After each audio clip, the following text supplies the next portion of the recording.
Mon message, il est simple aujourd'hui. C'est le plan de Dieu pour ta vie. Le plan de Dieu pour ta vie. Amen. La question qu'on peut se poser, quel est le plan de Dieu pour ta vie? Alléluia. Donc le titre, c'est le plan de Dieu pour ta vie. Et quand on donne le titre, déjà tu peux te poser une question, quel est le plan de Dieu pour ma vie? Amen. Nous allons lire notre texte de base dans le livre de Jérémie, chapitre 29, du verset 10 au verset 14. Le plan de Dieu pour ta vie, ou le plan de Dieu pour ma vie. Lecture de base, Jérémie 29, du verset 10 au verset 14. Et voici ce que dit l'Éternel. Dès que 70 ans seront écoulés pour Babylone, je me souviendrai de vous. Et j'accomplirai à votre égard ma bonne parole en vous ramenant dans ce lieu. Car je connais les projets que j'ai formés sur vous, dit l'Éternel. Projets de paix et non de malheur, afin de vous donner un avenir et de l'espérance. Vous m'invoquerez et vous partirez. Vous me prierez et je vous exaucerai. Vous me chercherez et vous me trouverez. Si vous me cherchez de tout votre cœur, je me laisserai trouver par vous, dit l'Éternel, et je ramènerai vos captifs. Je vous rassemblerai de toutes les nations et de tous les lieux où je vous ai chassés, dit l'Éternel. Et je vous ramènerai dans le lieu d'où je vous ai fait aller en captivité. Amen. Voilà. Ça, c'est mon texte de base. C'est sur celui-là que nous allons étudier aujourd'hui. Dans le livre de Jérémie 29, nous avons commencé à lire à partir du verset 10. Donc, il dit, je le prends. Mais, voici ce que dit l'Éternel.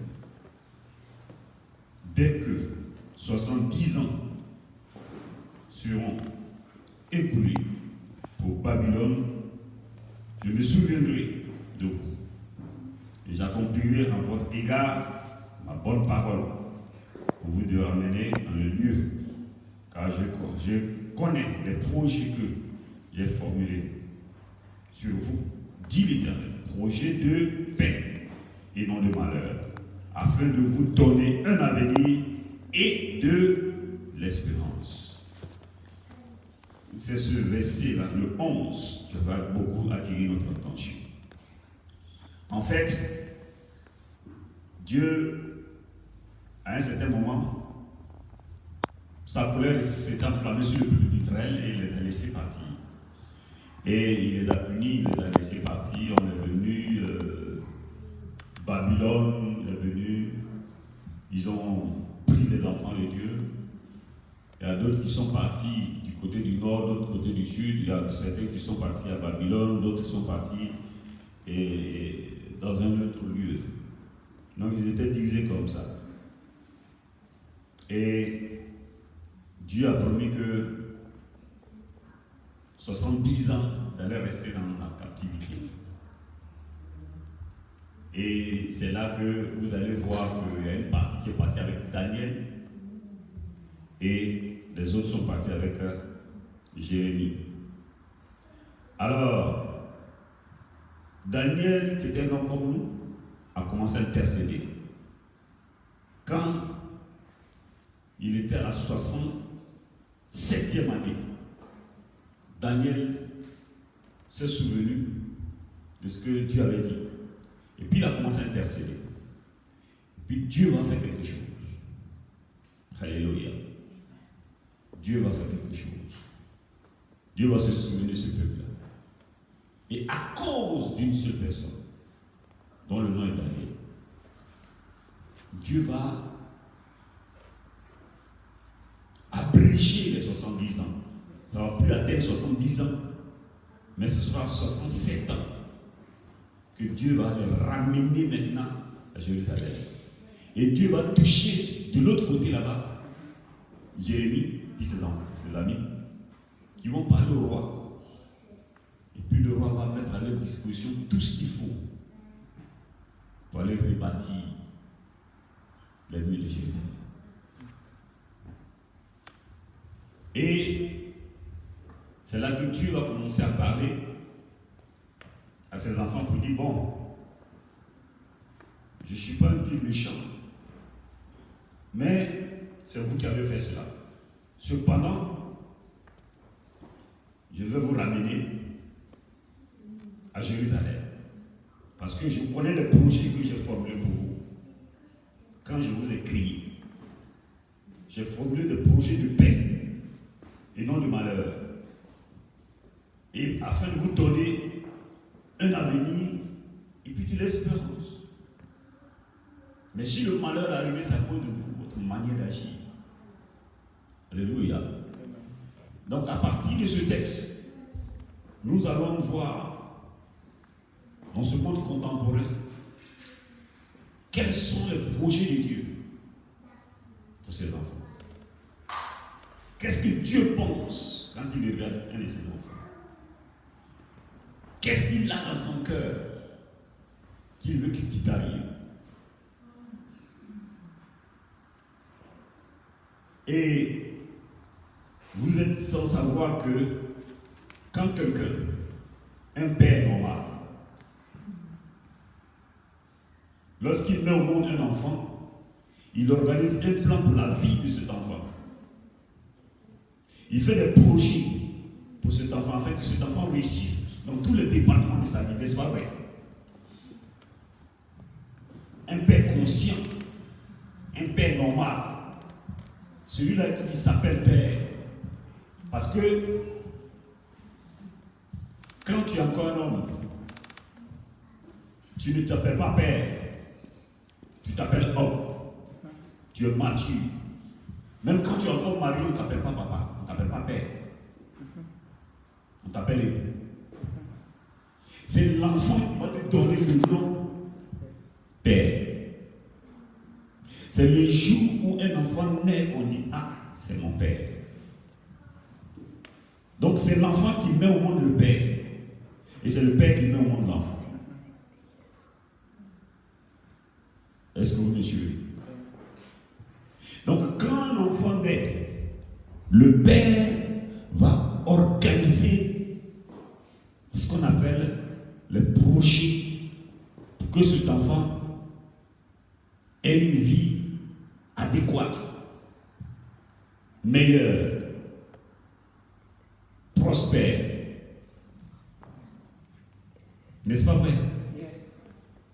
Alors, si les humains que nous sommes avons des dispositions pour nos enfants, et Dieu lui-même qui nous a créés, voici pourquoi la parole de Dieu nous enseigne dans le livre de Matthieu chapitre 7 verset 11 que nous allons lire. Matthieu 7 verset 11. Qu'est-ce que la parole de Dieu nous dit là-bas?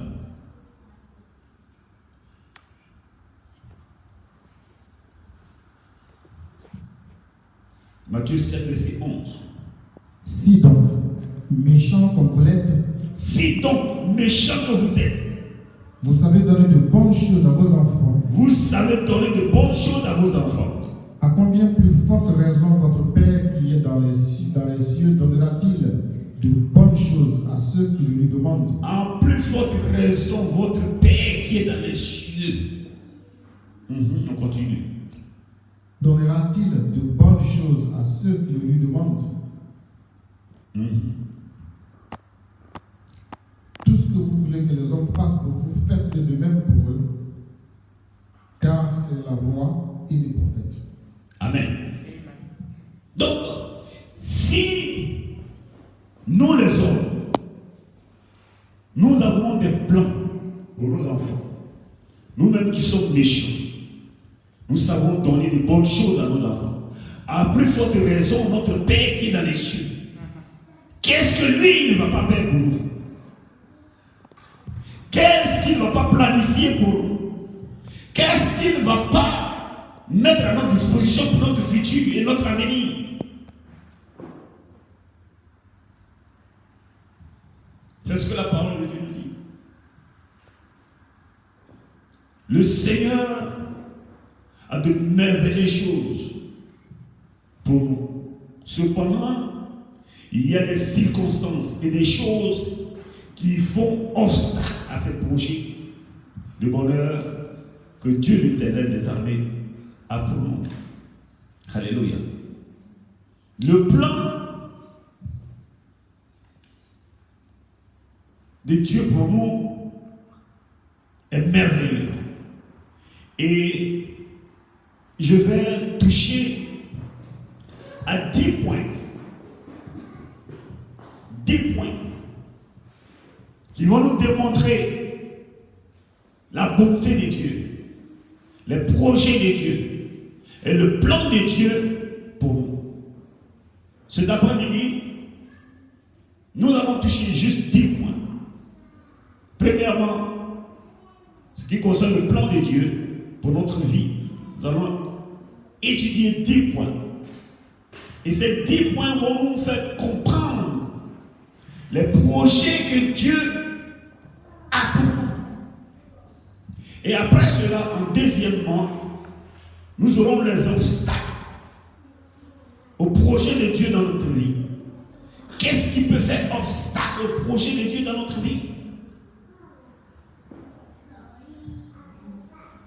Parce qu'il y a des choses aussi qui font obstacle au projet de Dieu dans notre vie. Et enfin, troisièmement, que faut-il faire afin que ces projets de Dieu aient leur accomplissement effectif dans notre vie? Donc voici les 3 grands axes que nous allons développer cet après-midi pour comprendre le plan de Dieu dans ta vie et dans ma vie. Premièrement, le plan de Dieu pour ta vie et ma vie. 1. Le plan de Dieu pour ta vie est que tu sois sauvé. La première des choses à laquelle l'Éternel des armées, Dieu Tout-Puissant, aspire pour un enfant de Dieu, c'est qu'il soit sauvé. Oui. Le projet de Dieu, ce qu'il planifie pour que tu vives bien, c'est que tu sois sauvé. Et il le dit si bien dans le livre de Jean, chapitre 3, verset 16, que tout le monde connaît. Jean 3, 16, que tout le monde connaît, qui est un refrain dans la Bible. Car Dieu a tant aimé le monde qu'il a donné son Fils unique afin que quiconque croit en lui ne périsse point, mais qu'il ait la vie éternelle. Donc, le premier projet du Seigneur, de Dieu, pour ta vie et pour ma vie, c'est que toi et moi, nous soyons sauvés, que nous vivions éternellement, que nous arrivions auprès de lui pour vivre éternellement. Voilà pourquoi il dit dans le livre de Matthieu, chapitre 6, verset 33, il dit, cherchez premièrement le royaume des cieux et sa justice, et puis le reste va vous suivre. Mais aujourd'hui, qu'est-ce que nous faisons? Nous faisons l'inverse. Donc en fait, les enfants d'aujourd'hui veulent ouvrir une porte qui est déjà ouverte. Vous imaginez la porte ouverte, et puis vous partez en vitesse, vous voulez l'ouvrir. Vous allez faire quoi? Vous allez tomber dehors là-bas.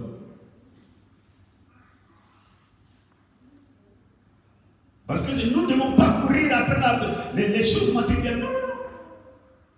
Ce sont ces choses matérielles-là qui doivent nous suivre. Pourquoi? Parce que notre Père est un Père conscient, consciencieux et riche.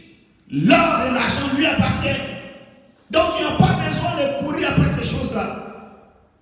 La seule chose que tu dois Savoir, c'est que qu'est-ce que papa a planifié pour moi?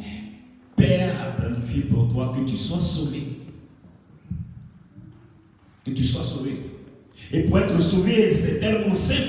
Voilà pourquoi le pasteur que je suis, qui que ce soit, ne peut pas se glorifier du salut de quelqu'un. Non, le salut il est gratuit. Parce que c'est Dieu qui l'a planifié. Il a sacrifié ce qu'il avait de plus cher entre ses mains, son fils unique, afin que toi et moi nous soyons sauvés. La seule chose que tu dois faire, c'est de croire, puis accepter Christ comme Seigneur et Sauveur de ta vie. Point. Tu ne fais aucun effort. Seul effort que tu dois faire, c'est de confesser que Christ est mort, il est venu ici-bas. Il est mort pour toi. Il a donné sa vie pour toi. Il est mort et il est ressuscité, il reviendra. Et puis crois cela. Point.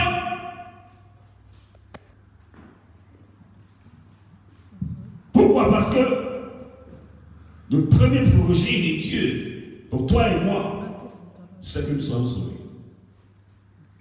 C'est que nous soyons sauvés. Voilà. Et nous pouvons lire aussi dans Romains chapitre 10, verset 1. Romains 10, verset 1. Frères, le vœu de mon cœur et ma prière à Dieu pour vous, c'est qu'il soit sauvé. Voilà. Le vœu de mon cœur, c'est que nous soyons sauvés. Et aussi, il dit si bien dans 1 Timothée 2, verset 4. 1 Timothée 2, verset 4. Qu'est-ce que le Seigneur dit? 1 Timothée 2, verset 4. Bon, peut-être qu'on se 3. Cela est bon et agréable devant Dieu, notre Seigneur, notre Sauveur, qui veut que tous les hommes soient sauvés et parviennent à la connaissance de la vérité. Cela est bon et agréable à Dieu, qui veut que tous les êtres humains, sans exception, que tu sois bouddhiste, musulman, athée, tout, la volonté de Dieu, le projet de Dieu, c'est que nous tous nous soyons sauvés. Donc, il ne faut pas te mettre là à évangéliser seulement cela. Et puis quand tu vois les musulmans, tu dis, oh, pour là, c'est pas la personne. Non. Dieu veut que tous cela soit sauvés. Jésus ne vient pas pour les chrétiens, c'est faux. Jésus ne revient pas pour les chrétiens, c'est faux. Si quelqu'un te dit que Jésus revient pour les chrétiens, c'est un menteur. Jésus revient seulement pour ses disciples. Ceux qui l'acceptent comme Seigneur Sauveur et qui acceptent d'être son disciple. Point. Voilà pourquoi on va voir beaucoup de chrétiens dans l'enfer. Jésus vient enlever tous ceux-là qui sont ses disciples, qui l'acceptent comme Seigneur Sauveur et qui décident de marcher derrière lui. Donc le premier projet Père de Dieu, c'est que toi et moi, nous soyons sauvés. Voilà le projet du Seigneur. Deuxième point. Le projet du Seigneur est que tu vives longtemps et que tu aies une longue vie, une vie qui n'a pas de fin. Une vie qui n'a pas de fin.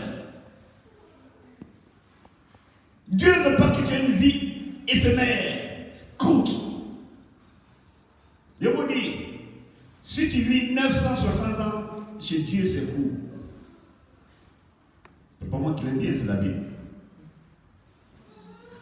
Abraham, Ève, non plus pas Abraham, Adam, Ève et certains patriarches que nous connaissons, ils ont vécu 900 et quelques ans. Ils ont vécu 900 ans. Si vous lisez la Bible, vous allez voir, les gens ont vécu 900 ans. La chair que toi et moi nous avons, il y a des gens qui étaient dans cette chair et ils ont vécu jusqu'à 960 et quelques ans. Mais pour Dieu c'est court. Parce que la mort est la frappée.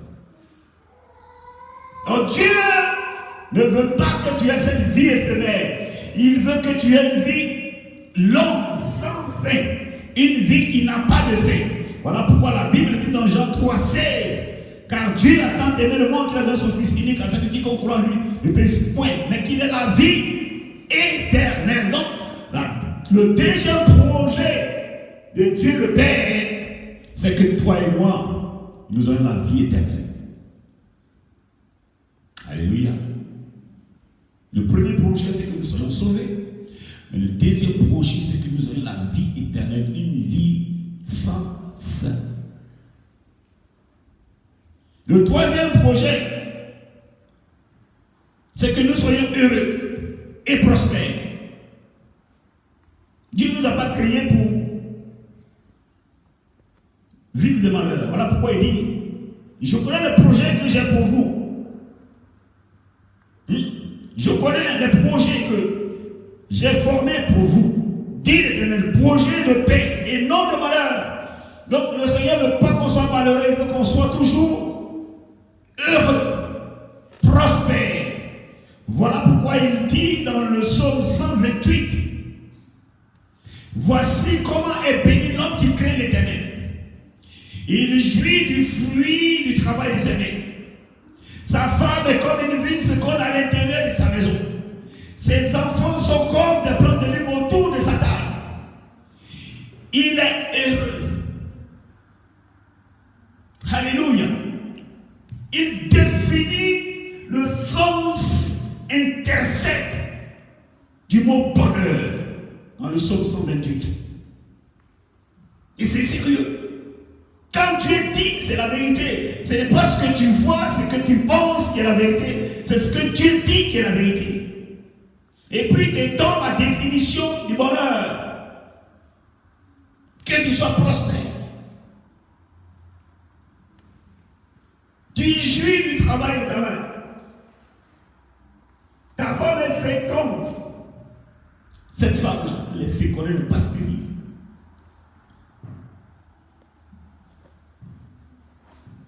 Alléluia. Tes enfants sont comme des plantes de livre autour de la table. Ils sont toujours en bonne santé. Quand vous voyez l'olive, vous voyez l'olivier, quand il donne, il est verdant comme ça. Tel point qu'il se coupe comme ça. Puis c'est joli à voir. Et l'olivier, c'est l'arbre qui dure le plus sur la planète. Alléluia. Et la Bible dit c'est comme ça selon tes enfants. Donc, le troisième projet du Seigneur pour notre vie, cet après-midi, toi qui m'écoutes, tu dois savoir que Dieu veut que tu sois un homme heureux, une femme heureuse. Le quatrième projet, le Seigneur veut que nous soyons des hommes riches. Il veut qu'on soit riche. Il a tout planifié. Il a tout planifié. Voilà pourquoi il dit dans le livre de 2 Corinthiens, chapitre 8, verset 9, 2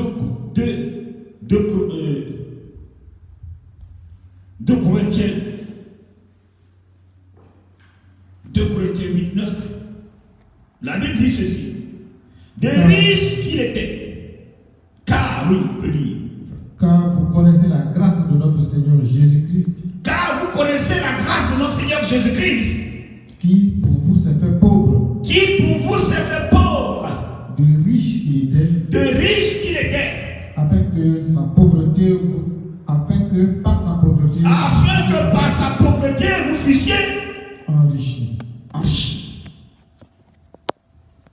Jésus est Dieu. Il a tout. Mais il a abandonné son trône de gloire afin que toi et moi nous devenions riches. L'argent, la richesse, c'est bon. Certains disent que oui, l'argent c'est pas bon. Ça nous tente. Ça vient du diable. Non. L'argent est bon. Vous savez pourquoi l'argent est bon? Parce que l'argent c'est comme l'amplificateur qui est là. Il y a un ampli ici. Amen. Et puis, je suis en train de parler. Si je laisse le micro, vous entendez ma voix. Elle n'est pas amplifiée. Mais quand je prends le micro, ma voix est amplifiée. C'est comme ça l'argent. L'argent amplifie ton caractère. Est-ce que vous me suivez? L'argent amplifie ton caractère. Donc l'argent n'est pas mauvais. Mais l'argent va montrer au monde entier ton vrai caractère.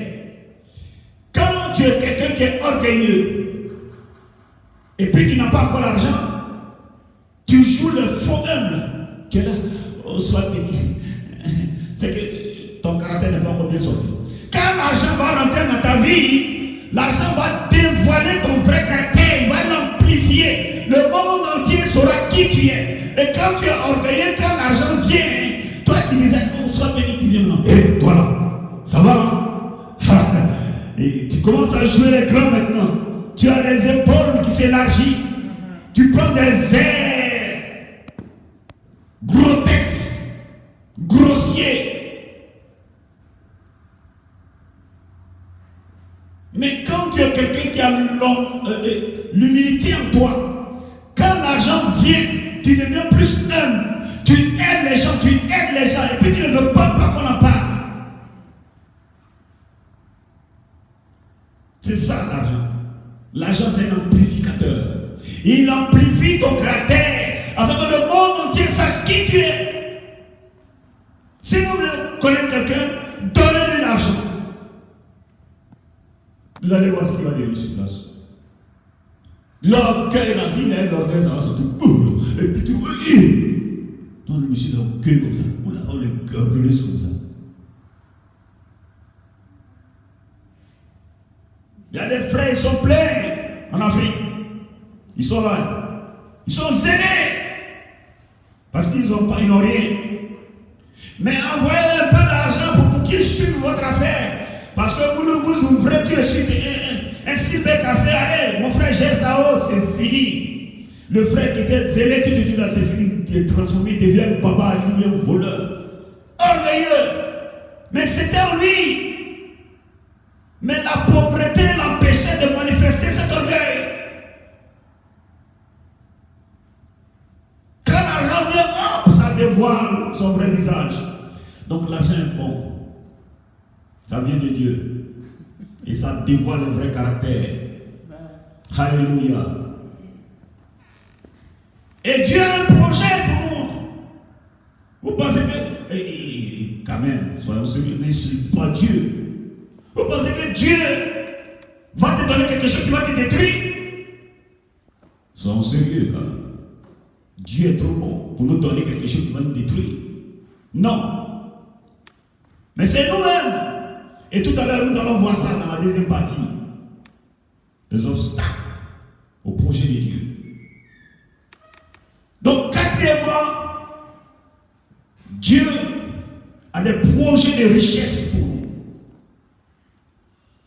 Mais ce que tu dois retenir, la première chose que Dieu veut, c'est que ton âme soit sauvée et que tu sois sauvé. La deuxième chose, c'est que tu aies une longue vie. Alléluia. Et la troisième chose, il veut que tu sois un homme heureux, une femme heureuse. Est-ce que d'après l'Église, je proclame et je déclare le bonheur et la prospérité dans ta vie. Et là où l'ennemi avait mis la désolation, cet après-midi, je déclare sur la parole de Dieu que maintenant, le bonheur s'établit, la prospérité s'établit.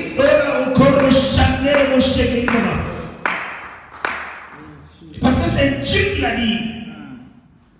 Le Seigneur l'a déclaré.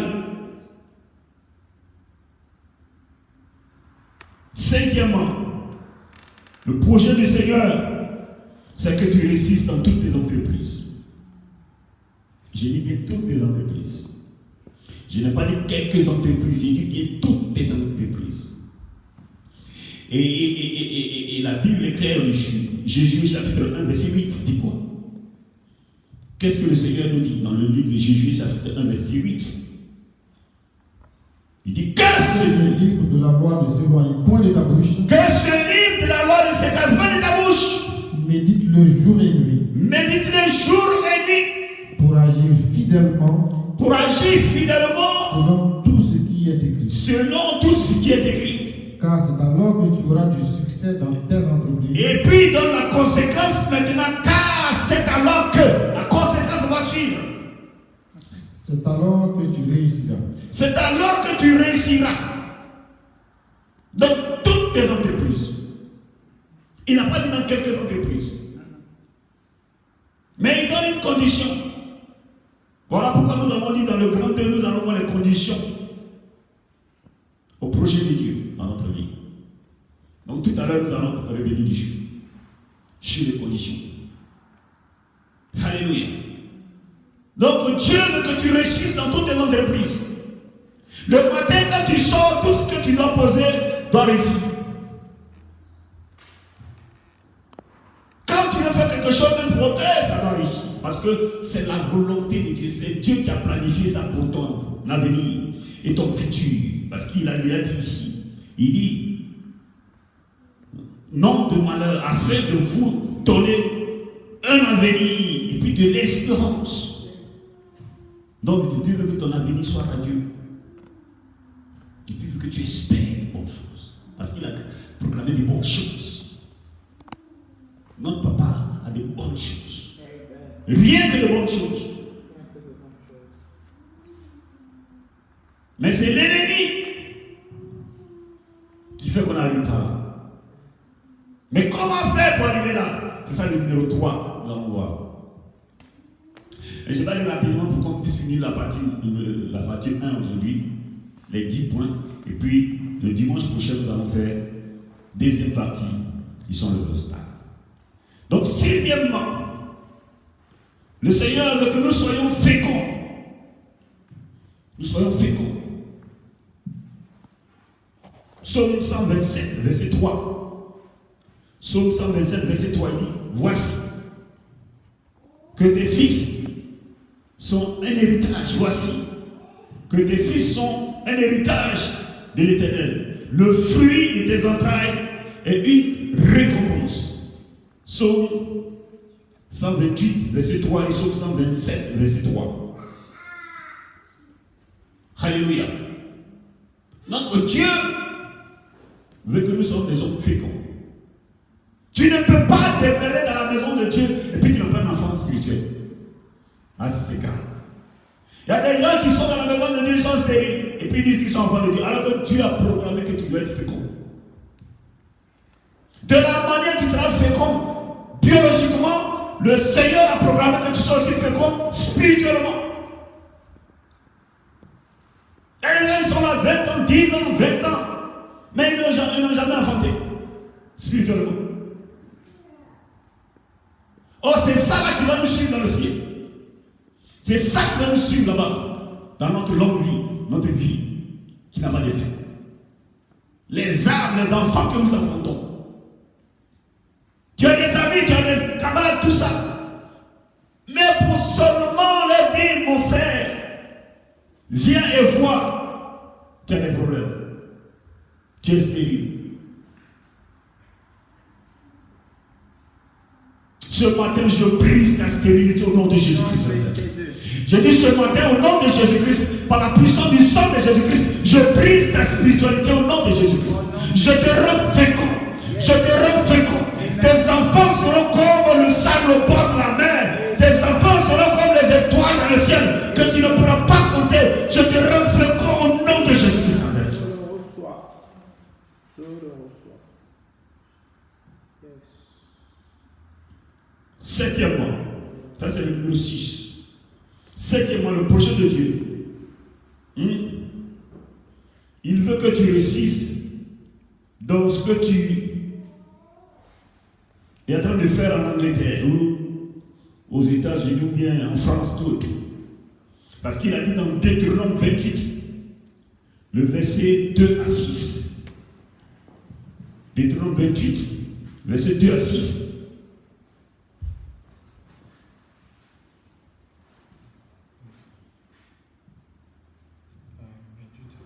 Oui, le Deutéronome 28, verset 2 à 6. Voici toutes les bénédictions qui se répandront sur toi et qui seront ton partage lorsque tu obéiras à la voix de l'Éternel ton Dieu. Voici toutes les bénédictions qui se déverseront sur toi lorsque tu obéiras à la voix de Dieu. Tu seras béni dans la ville. Tu seras béni dans la ville. Et tu seras béni dans les champs. Et tu seras béni dans les champs. Le fruit de tes entrailles. Le fruit de tes entrailles. Le fruit de ton sol. Le fruit de ton sol. Le fruit de tes troupeaux. Le fruit de ton troupeau. Les portées de ton gros et de ton menu bétail. Le porté de ton gros et de ton menu bétail.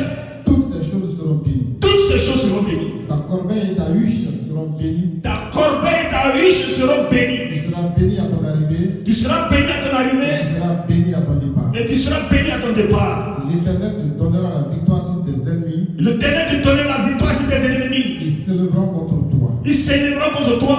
Ils sortiront contre toi par un seul chemin. Ils sortiront par toi par un seul chemin. Et ils s'enfuiront devant toi par 7 chemins. Et ils s'enfuiront devant toi par 7 chemins. L'Éternel ordonnera la bénédiction d'être avec toi. L'Éternel ordonnera la bénédiction d'être avec toi. Et je proclame aujourd'hui cette parole que nous venons de lire sur ta parole. J'ordonne à cette parole que nous venons de lire d'aller et d'atteindre ta vie et qu'elle se manifeste physiquement dans ta vie au nom de Jésus-Christ. Et je scelle cette parole que nous venons de lire avec la puissance du sang du Saint-Esprit sur ta vie et sur moi aussi ma vie. Au nom de Jésus. C'est huitièmement, le plan de Dieu pour toi est que tu sois partout où tu es, à la tête et non à la queue. Le premier, car tu seras toujours en haut et non en bas. Deutéronome 28, verset 13.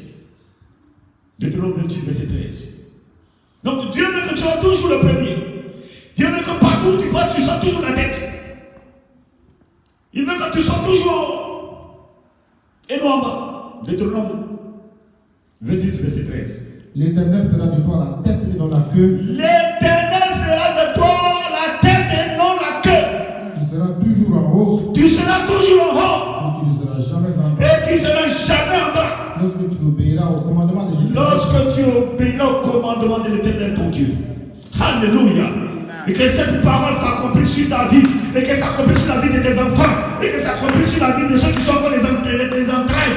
Et que s'accomplisse sur la vie de ta progéniture. Celle qui va venir jusqu'à la millième génération. Je la bénis au nom de Jésus-Christ. Neuvièmement, le plan de Dieu pour toi. Et que